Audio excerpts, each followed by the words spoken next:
ساحل ادیم صاحب کا میرے خلاف ایک کلپ بہت وائرل ہوا ہے، اس پہ میں نے کچھ ریکارڈ کروایا بھی تھا، لیکن بہت سارے لوگ مسلسل رابطہ کر رہے ہیں۔ میں یہاں کینیڈا میں ہوں، یہاں جمعے کا بیان کے لیے میں اس مسجد میں آیا ہوں، تو وقت نہیں مل رہا تھا، لیکن میں نے کہا سر 10 میں کچھ باتیں ساحل ادیم صاحب کے سامنے رکھ دوں، کیونکہ وہ نوجوانوں کو بہت ہی غلط ٹریک کی طرف لے کے جا رہے ہیں اور اسٹیٹ کے خلاف بغاوت پہ اکسا رہے ہیں۔ مجھے ساحل ادیم صاحب نے یہ کہا ہے کہ مفتی صاحب ڈرتے ہیں اور 2 نمبری کر رہے ہیں، تو اور 2 نمبری کی دلیل انہوں نے یہ دی ہے کہ میں نے حدیث آدھی سنائی ہے۔ جناب ساحل ادیم صاحب، بخاری کے الفاظ اسی طرح ہی ہیں جو میں نے آپ کے سامنے پیش کیا، آپ دوبارہ بخاری کی تحقیق کر لیں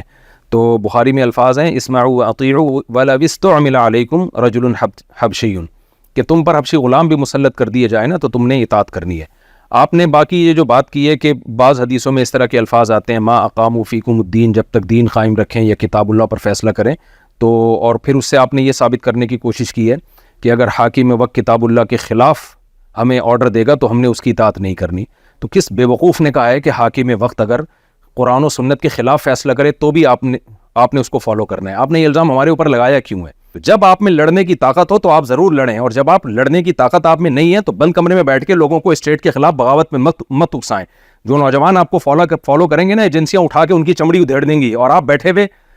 تماشا دیکھ رہے ہوگے۔ مفتی صاحب یہ اتنی بڑی 2 نمبری آپ نے نادانستہ طور پہ تو نہیں کی ہوگی؟ آپ نے وہ حدیث پوری کیوں نہیں سنا یہاں پہ کہ اگر وہ حبشی نکٹا آپ پہ غلام نافذ کر دیا جائے مسلط حملے سے کر کے، اور وہ تمہیں اللہ اور اس کے رسول کی راستے پہ لے کے چلے، تب تم نے اتباع کرنی ہے؟ یہ کون سا اسلام سکھا رہے ہیں؟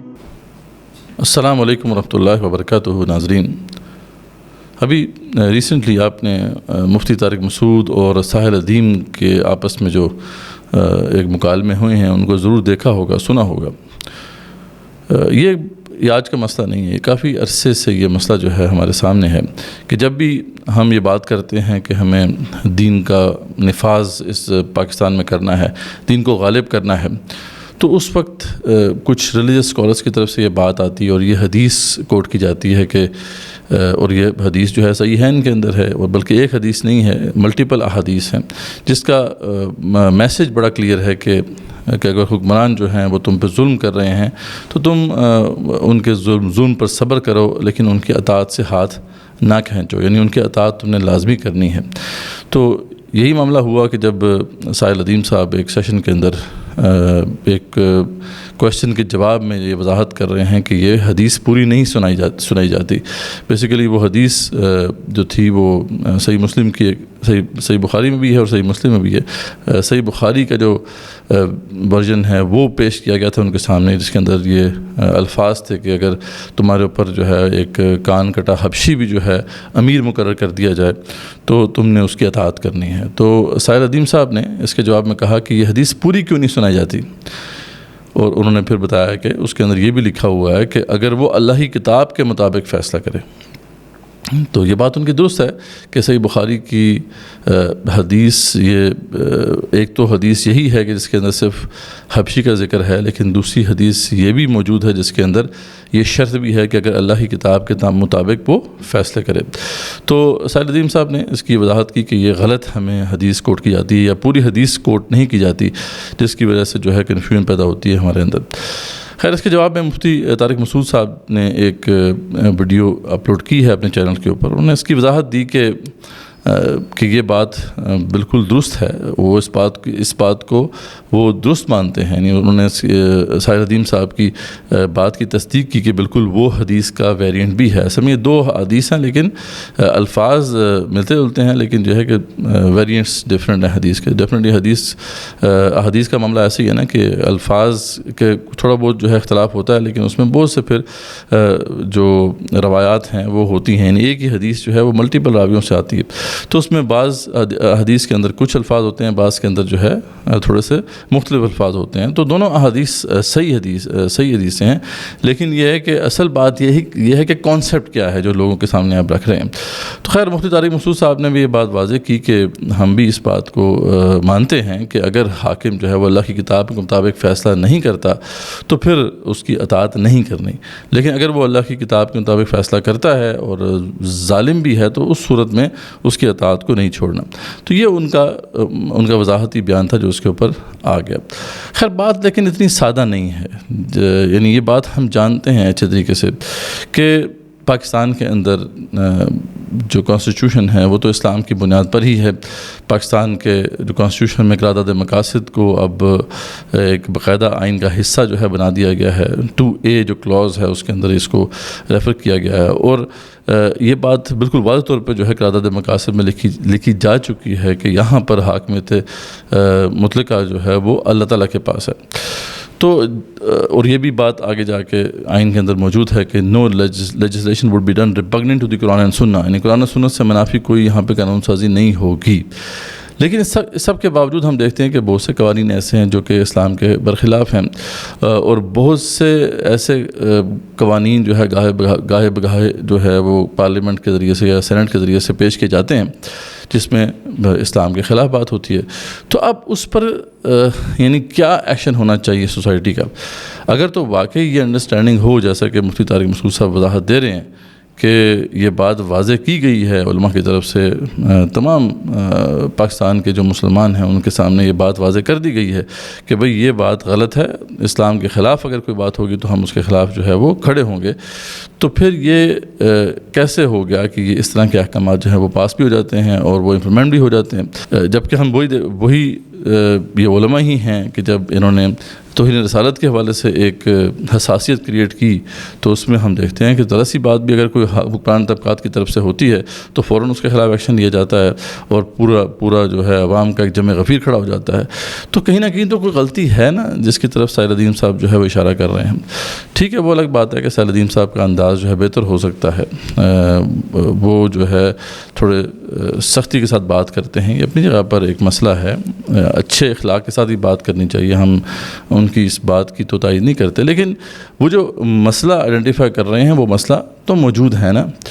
اگر یہ مسئلہ نہ ہوتا تو کیسے ہو سکتا ہے کہ یہاں پر فحاشی اور یعنی اس بڑے پیمانے میں پھیلی ہوتی اور ہمارے علماء جو ہے اس کے اوپر خاموش ہوتے. پچھلے تقریباً 2 سالوں میں تقریباً ایسے 30 سے اوپر انسٹنسز ہیں کہ جس میں یا تو حکومت نے کوئی ایسی پالیسی انٹروڈیوس کروائی جو کہ اسلام کے برخلاف تھی, یا ان کا کوئی ایسا ایکشن تھا جو اسلام کے بالکل خلاف جا رہا تھا, اور اس پہ جب ایکشن لیا گیا یا جب اس کے خلاف جو ہے کوئی عوام کے اندر سے کسی نے جو ہے آواز اٹھانے کی کوشش کی تو اس کی نہیں سنی گئی. جیسا کہ جلن ڈرامے کا کیس ہے, جلن ڈرامہ جو ہے اس کے اندر سالی کے ساتھ افیئر دکھایا گیا, جب اس کے خلاف جو ہے کچھ لوگ کورٹ میں گئے تو کورٹ کی طرف سے خیر یہ لمبی اب اس میں ڈسکشن ہے, کافی ٹائم لگا اس میں. پہلے ہائی کورٹ میں یہ اپلیکیشن گئی, ہائی کورٹ نے پہلے اس کو الیگل قرار دیا, لیکن بعد میں جب اس کی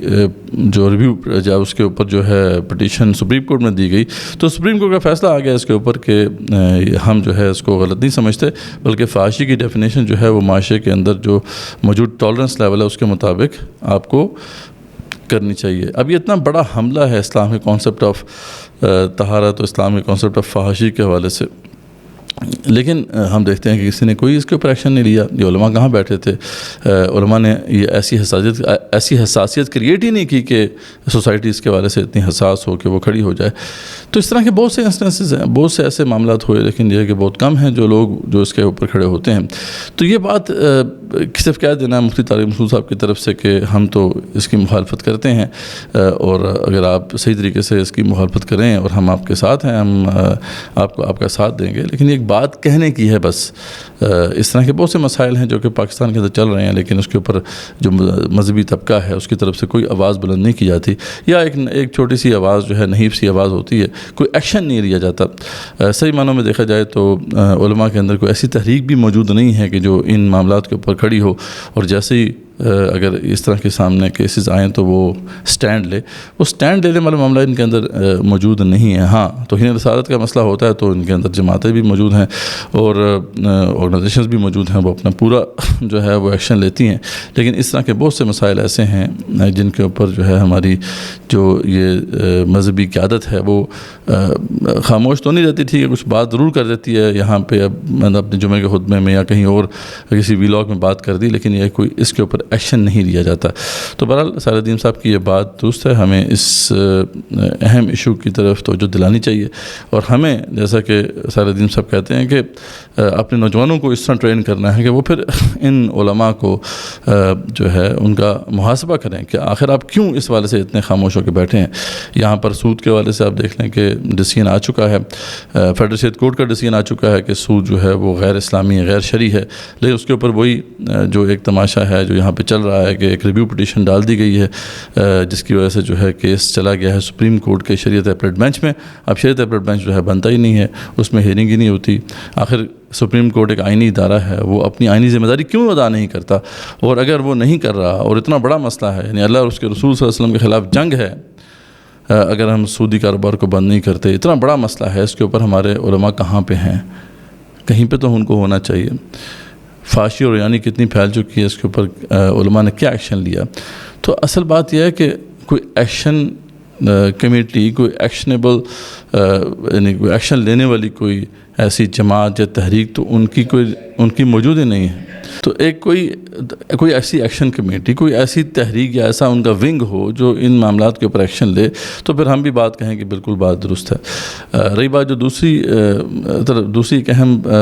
بات یا پوائنٹ کی طرف جو اشارہ کیا جو ہے طارق مسعود صاحب نے, مفتی طارق مسعود صاحب نے, کہ ہمیں بغاوت پہ نہیں ابھارنا چاہیے, تو میرا نہیں خیال کہ یہ بات درست ہے. ساحر الدین صاحب نے کبھی بھی بغاوت پہ نہیں ابھارا لوگوں کو. وہ تو یہ کہتے ہیں کہ آواز بلند کرو اور اس پہ بڑا کلیئر موقف ہونا چاہیے. تو یہ میرے خیال میں ایک غلط الزام ہے جو کہ مفتی طارق مسعود صاحب کی طرف سے ساحر الدین صاحب پہ لگا ہے. ہاں یہ بات ضرور ہے کہ ساحر الدین صاحب کا جو مسئلہ ہے اس والے سے وہ یہ ہے کہ وہ لوگوں کے اندر یہ جذبات تو بھر رہے ہیں لیکن کوئی لائے عمل نہیں دے رہے. جب ان سے پوچھا جاتا ہے کہ ہم کیسے یہ کام کریں تو ان کا جواب یہ ہوتا ہے کہ آپ خود فگر آؤٹ کرو. تو اس طرح جب آپ لائے عمل نہیں دیں گے اور یہ سوچ لوگوں کے ذہنوں میں ڈالیں گے کہ آپ کو جو ہے اس مسئلے کے اوپر کچھ کرنا ہے, تو لامحالہ وہ پھر دہشت گردی کی طرف یا وائلنٹ ویز کی طرف جا سکتے ہیں. یا تو وہ غیر فعال ہو جائیں گے, جب ان کو کوئی لائے عمل نظر نہیں آئے گا تو بس کچھ عرصے بعد وہ بیٹھ جائیں گے, خاموش ہو جائیں گے, اور یا پھر یہ ہے کہ وہ پھر وائلنٹ ویز کی طرف جائیں گے, جو کہ اچھی بات نہیں ہے. تو دونوں طرف کچھ خرابیاں ہیں, کچھ کمیاں ہیں. ہمیں اس مسئلے کی جو باریکیاں ہیں اس کو ضرور سمجھنا چاہیے. باقی جو احادیث, کیونکہ مفتی طارق مسعود صاحب نے خود بھی بیان کر دیں کہ ایسی حدیثیں, خود بھی انہوں نے کہا کہ ایسی حدیثیں موجود ہیں جس میں ذکر ہے کہ بھئی جب تک کہ وہ نماز پڑھتے ہوں, جب تک کہ حکمران جو ہے نماز قائم کرتے ہوں, یا جب تک کہ وہ دین قائم کرتے ہوں, تو اسی وقت اطاعت کرنی ہے. تو اس لیے ہم اس کی وضاحت نہیں کر رہے کیونکہ انہوں نے اس بات کو تسلیم کیا ہے. لیکن اگر یہ بات ہے ایسی ہی ہے تو پھر ہمیں یہ دیکھنا ہے کہ علماء کے اندر ایک ایسی جماعت ضرور ہونی چاہیے جو ان معاملات کے اوپر ایکشن لے, صرف بات نہ کرے اور صرف نحیف سی جو ہے آواز نہیں بلند ہونی چاہیے, بلکہ بڑی پرزور آواز بلند ہونی چاہیے. اور ان کی جو جماعت ہے جو اس پہ ایکشن لینے والی ہے وہ بھرپور طریقے سے ایکشن لے, تو پھر تو بات ہے. پھر تو ساحر الدین صاحب کی بات کو ہم کہہ سکتے ہیں کہ وہ ذرا سخت ہو گئی ہے, لیکن جب تک ایسا نہیں ہوتا تو یہ سخت بات ہمیں بھی کرنا ہے. دوسری طرف ساحر الدین صاحب کو بھی ہم بھی کہتے ہیں کہ آپ لائے عمل دیں, صرف نوجوانوں کو یہ بات بتا دینا کہ بھی ایسا کرنا ہے اور کوئی لائے عمل ان کو نہ دینا, یہ ایک بہت معاملہ خطرناک ہے, ڈینجرس ہے. اس سے ہماری یوتھ جو ہے وہ وائلنٹ ویز کی طرف جا سکتی ہے, دہشت گردی کی طرف جا سکتی ہے, جو کہ پھر ان کے لیے بھی اور اس ملک کے لیے بھی, پاکستان کے لیے بھی جو ہے کوئی اچھی بات نہیں ہوگی, یہ نقصان دہ ہوگا. جزاکم اللہ خیر.